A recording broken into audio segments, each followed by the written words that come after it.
Salutations informelles.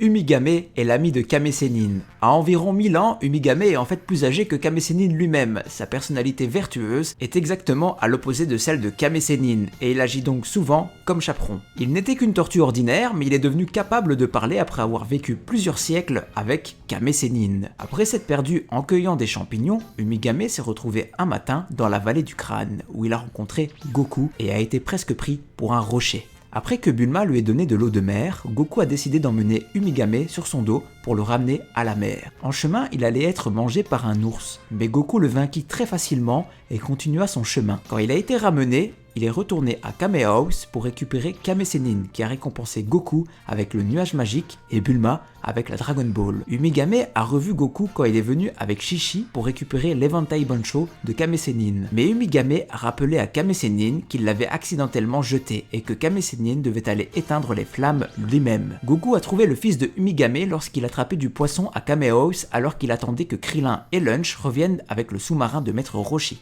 Peu de temps après le départ de Goku, Bulma et Krillin, le capitaine Dark et ses hommes sont arrivés pour tenter de prendre le contrôle de l'île. Umigame aide alors à les vaincre en faisant éternuer Lunch. Plus tard, Umigame assiste au 22e tournoi mondial des arts martiaux avec Lunch, Puer, Olung et Bulma. Umigame sera vu bien d'autres fois, notamment dans l'arc Android où il défend Maron en adoptant une pose d'art martial.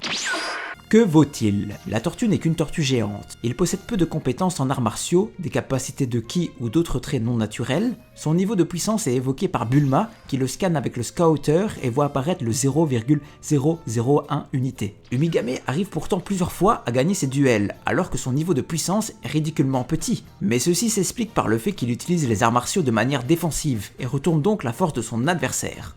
En termes de comparaison avec ce qu'on a déjà vu sur la chaîne, je dirais qu'il vaut le capitaine Dark. Qu'est-il devenu? Il a depuis fêté son 1000e anniversaire et vit toujours aux côtés de son ami de longue date, Kame Sennin.